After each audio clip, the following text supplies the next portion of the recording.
শিক্ষার্থীবৃন্দ, কুলিয়ারচর সরকারি কলেজের অনলাইন ক্লাসে আবারও আপনাদের সাথে উপস্থিত হয়েছি আমি তামজিদ মিয়া, প্রভাষক উৎপাদন ব্যবস্থাপনা ও বিপণন। তো আজকের ক্লাসে আপনাদের সাথে কথা বলবো উৎপাদন ব্যবস্থাপনা ও বিপণন বিষয়ের দ্বিতীয় অধ্যায়, যেখানে আমরা পূর্ববর্তী ক্লাসে কথা বলেছিলাম উৎপাদনের বিভিন্ন উপকরণ নিয়ে। তো উৎপাদনের বিভিন্ন উপকরণের একটি উপকরণ হলো শ্রম। আজকে আমাদের আলোচনার বিষয় হচ্ছে শ্রম কি, শ্রমের বৈশিষ্ট্য, শ্রমের প্রকারভেদ। তাহলে শুরুতেই আমরা যাই, শ্রম কি?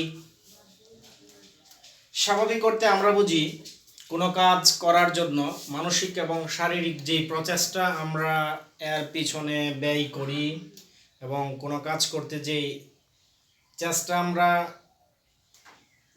করে থাকি, সেই চেষ্টা এবং সেই মানসিক এবং শারীরিক চেষ্টাটাকেই আমরা শ্রম বলতে পারি। কিন্তু অর্থনীতির ভাষায় শ্রমকে অন্যভাবে ব্যাখ্যা করা হয়েছে। অর্থাৎ যেসব কাজের ফলে কোনো কিছু উৎপাদন বা যেসব পরিশ্রম, যেসব মানসিক এবং শারীরিক কাজের বিনিময়ে কোনো কিছু উৎপাদন বা যেটার ক্ষেত্রে আর্থিক অবস্থার পরিবর্তন হয়ে থাকে, সেই সকল কাজকে সাধারণত অর্থনীতির দৃষ্টিতে আমরা শ্রম বলতে পারি। তো এমনিতেই স্বাভাবিকভাবে আমরা বুঝি যে কোনো একজন শ্রমিক যদি তার কৃষি খামারে কাজ করে এবং সেখানে কাজ করার পরে ফসল উৎপাদন হচ্ছে, তো সেক্ষেত্রে আমরা এটাকে শ্রম বলতে পারি।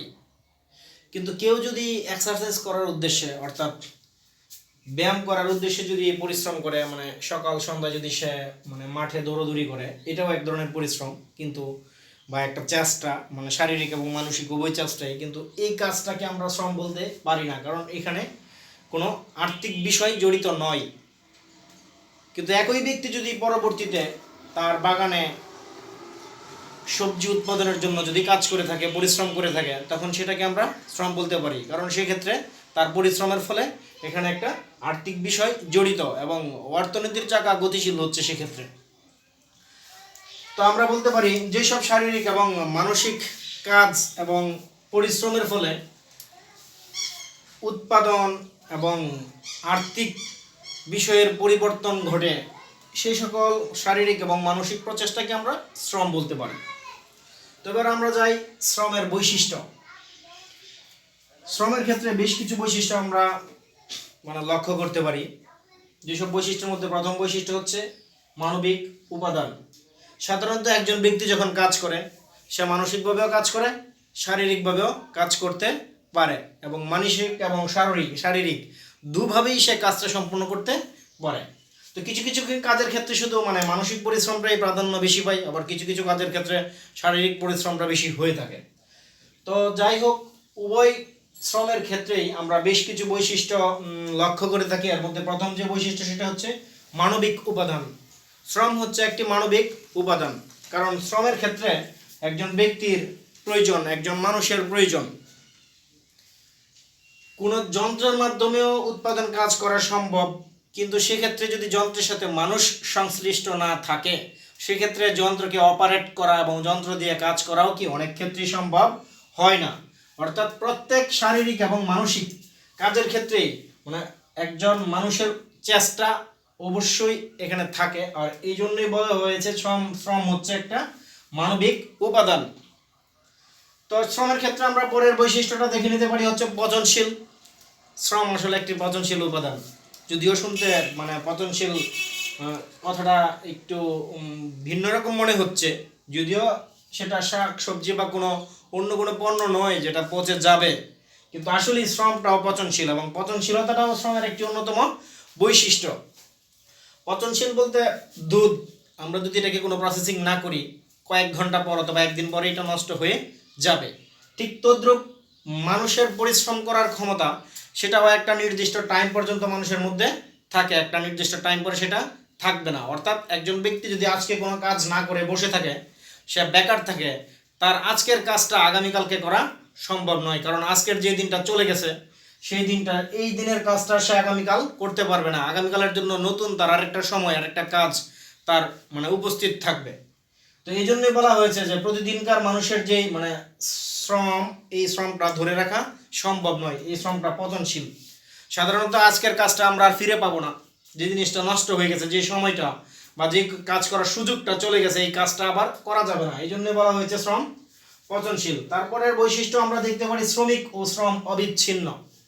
অবিচ্ছিন্ন বিষয়টা হচ্ছে আসলে অনেকটা এরকম, মানে শ্রমিকের কাছ থেকে শ্রমকে অবিচ্ছিন্ন করা যায় না। এর কারণ হচ্ছে কোনো ব্যক্তি যদি কাজ করতে চায়, কোথাও শ্রম দিতে চায়, সেক্ষেত্রে অবশ্যই তাকে কি করতে হবে, উপস্থিত হয়ে সেখানে শ্রমটা দিতে হবে। কোনো ব্যক্তি কোনো কাজের ক্ষেত্রে উপস্থিত না হয়ে শ্রম দেওয়ার কোনো সুযোগ নাই। যদি একজন ব্যক্তি যদি সে একটা ফ্যাক্টরিতে একটা কাজ করতে চায়, তাহলে অবশ্যই তাকে সেখানে উপস্থিত হতে হবে। একজন ডাক্তার সে যদি কোনো মানে হসপিটাল অথবা কোনো চেম্বারে চিকিৎসা দিতে চায়, তাহলে অবশ্যই তাকে কি করতে হবে, সেই চেম্বারে উপস্থিত হতে হবে। অথবা চেম্বারে উপস্থিত না হলেও মানে বর্তমানে অনলাইনের মাধ্যমেও চিকিৎসা দেওয়া যাচ্ছে, কিন্তু তাকে মানে নির্ধারিত চেম্বারে না হলে তার অন্য কোনো চেম্বারে হলেও কি করতে হবে, তাকে উপস্থিত হতে হবে। উপস্থিত না হয়ে শ্রম দেওয়ার কোনো ব্যবস্থা নেই। একজন শিক্ষক উনি যদি শ্রম দিতে চান, তাহলে অবশ্যই তাকে কি করতে হবে, উপস্থিত হয়ে তারপরে ক্লাসরুমে উপস্থিত হয়ে অথবা অন্য কোনো রুমে বা অন্য কোনো জায়গাতে উপস্থিত হয়ে তাকে কি করতে হবে, মানে ক্লাসটা নিতে হবে, যেখানে শ্রমিককে উপস্থিত থাকতে হবে শ্রম দেওয়ার জন্য। এই জন্যই বলা হয়েছে শ্রমিক এবং শ্রম অবিচ্ছিন্ন উপাদান। তারপর আমরা আসি হচ্ছে দর কষাকষির সুযোগ কম। সাধারণত পণ্যের ক্ষেত্রে বা সেবার ক্ষেত্রে অনেক ক্ষেত্রে দর কষাকষি হয়ে থাকে, কিন্তু শ্রমের ক্ষেত্রে দর কষাকষির সুযোগটা হয়ে ওঠে না। কারণ শ্রম এমন কোনো বিষয় নয় যে এক বাজারে বিক্রি করতে না পারলে আরেক বাজারে নিয়ে যাওয়া যাবে, যেহেতু শ্রম এবং শ্রমিক অবিচ্ছিন্ন।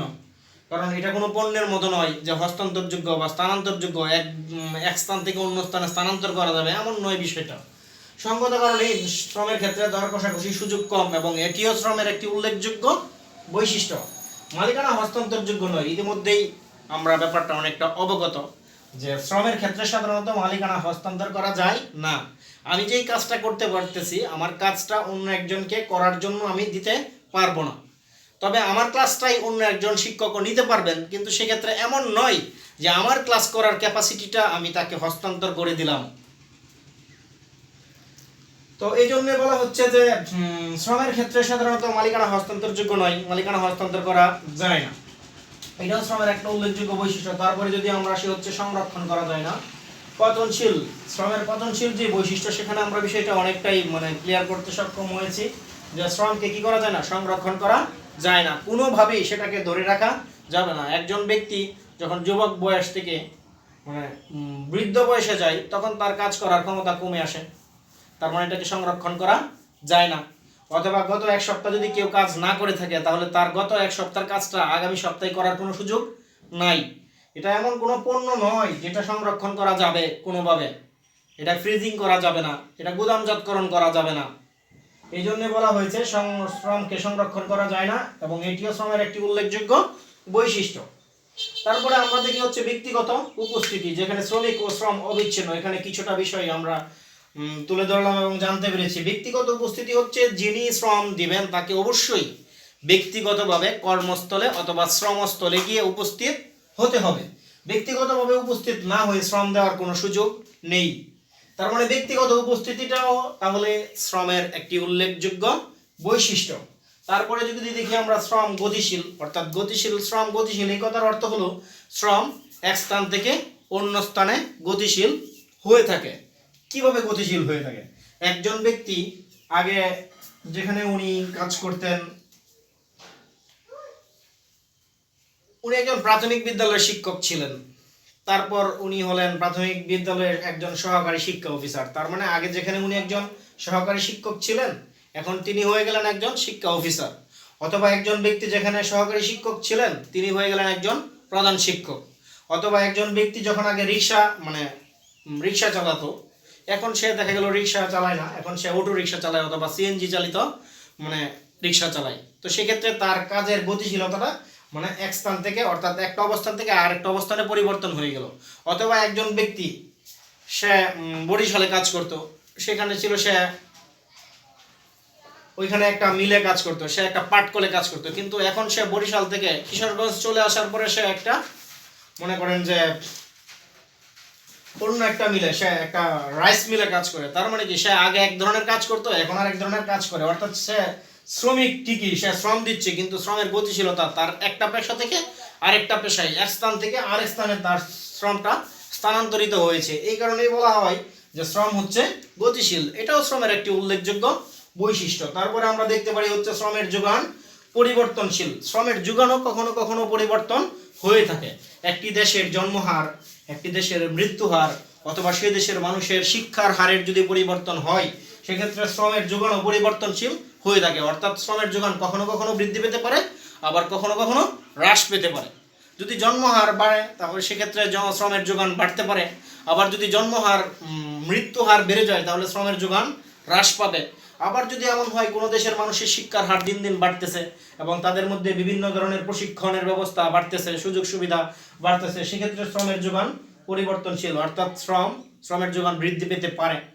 তার মানে শ্রমের পরিবর্তনশীল যোগানটাও কি শ্রমের একটি উল্লেখযোগ্য বৈশিষ্ট্য।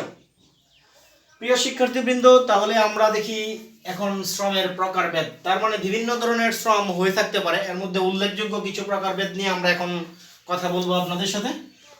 শ্রমের প্রকারভেদের মধ্যে প্রথম যে প্রকারভেদটা আমরা দেখতে পেলাম সেটা হচ্ছে উৎপাদনশীল শ্রম। অর্থাৎ যেসব শ্রমের ক্ষেত্রে নিত্য নতুনত্ব কিছু নতুন পণ্য সেবার উৎপাদন হয়, সেই সবকে আমরা বলি হচ্ছে উৎপাদনশীল শ্রম। যেমন একজন কৃষক, উনি মাঠে কাজ করেন এবং তার শ্রমের ফলে মাঠে গিয়ে ধান উৎপন্ন হলো। তো এই ক্ষেত্রে বলতে পারি আমরা তার শ্রমের কারণে কি নতুন কিছু উৎপাদন হয়েছে। আবার ব্যাপারটা এমনও হতে পারে যে একজন ওয়ার্কার, সে গার্মেন্টস ইন্ডাস্ট্রিতে কাজ করে, তার শ্রমের ফলে একটি সোয়েটার অথবা একটি ট্রাউজার অথবা একটি অন্য কোনো ড্রেস উৎপাদন হয়েছে। তার মানে এই ধরনের যে শ্রমিকরা দিয়ে থাকে, এই ধরনের শ্রমকে বলে হচ্ছে উৎপাদনশীল শ্রম। তারপরে আমরা আসতে পারি হচ্ছে অনুৎপাদনশীল শ্রম। অর্থাৎ যে ধরনের শ্রমের ফলে কোনো কিছু উৎপাদন হয় না, সেই ধরনের শ্রমকে বলতে পারি আমরা অনুৎপাদনশীল শ্রম। যেমন একজন ডাক্তার, উনি চিকিৎসা দিলেন রোগীকে, তার মানে এই চিকিৎসার ফলে কোনো কিছু উৎপাদিত হলো না, কিন্তু সেবা ঠিকই দেওয়া হয়েছে, পরিশ্রম ঠিকই এখানে ব্যয় হয়েছে। একজন শিক্ষক যদি ক্লাস নেন, সেক্ষেত্রে দৃশ্যমান কোনো কিছুর উৎপাদন হয়নি। তো এই ধরনের যে সব শ্রম, অর্থাৎ মানে এই ধরনের শ্রমকে বলি হচ্ছে আমরা অনুৎপাদনশীল শ্রম। তারপরে আমরা আসি হচ্ছে কি শারীরিক শ্রম।